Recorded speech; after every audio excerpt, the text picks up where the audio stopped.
Assalamualaikum warahmatullahi wabarakatuh. Kami dari kelompok 6 yang beranggotakan saya sendiri Muhammad Hasyim Asrori dan teman saya Nur Laila Fadilah. Di sini kami akan mempresentasikan tentang perbedaan koperasi dengan unit-unit usaha lainnya untuk memenuhi tugas mata kuliah ekonomi koperasi. Langsung saja pada pembahasan.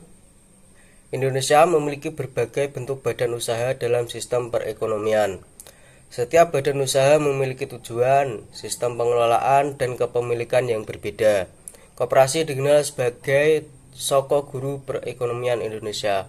Koperasi memiliki karakteristik yang berbeda dari usaha lain seperti PT, CV, atau BUMN. Oleh karena itu perlu dipahami perbedaan koperasi dengan unit usaha-usaha lainnya. Bentuk-bentuk unit usaha di Indonesia meliputi nomor 1, usaha perorangan. Adalah usaha yang dimiliki dan dikelola oleh satu orang, contoh warung, toko kecil, dan lain-lain. Nomor 2, perusahaan persekutuan, yaitu kerjasama beberapa orang, contoh firma dan CV. Nomor 3, perseroan terbatas atau PT, yaitu modal terbagi dalam saham, kepemilikan berdasarkan saham. Nomor 4 yaitu BUMN atau BUMD, yaitu usaha yang dimiliki oleh pemerintah.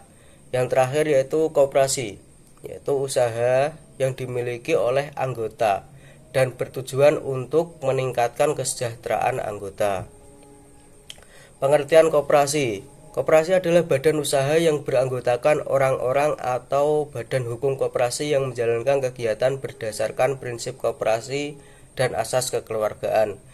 Ciri utama koperasi: beranggotakan orang-orang, bersifat sukarela, bertujuan meningkatkan kesejahteraan anggota, dan dikelola secara demokratis. Materi selanjutnya yaitu dimensi perbedaan unit usaha. Perbedaan koperasi dengan badan usaha lainnya dapat dilihat dari beberapa aspek. Yang pertama, tujuan pendirian. Yang kedua, kepemilikan usaha. Yang ketiga, hak suara. Yang keempat, sistem pembagian keuntungan. Yang kelima, balas jasa modal. Yang keenam, pengelolaan usaha. Dan yang terakhir yaitu tanggung jawab kerugian. Aspek-aspek ini menunjukkan karakter unik koperasi dibandingkan perusahaan lainnya. Materi berikutnya yaitu perbedaan koperasi dengan usaha lainnya. Perbedaan utama koperasi dengan usaha lainnya yang dilihat dari yang pertama, tujuan. Tujuan koperasi mensejahterakan anggota, sedangkan perusahaan mencari keuntungan. Perbedaan yang kedua tentang kepemilikan. Koperasi milik anggota, sedangkan perusahaan milik pemilik modal. Perbedaan yang ketiga tentang hak suara. Koperasi satu anggota satu suara, sedangkan PT berdasarkan jumlah saham. Yang keempat, pembagian keuntungan.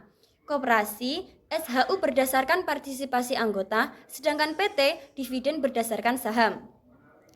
Materi berikutnya yaitu keunggulan koperasi.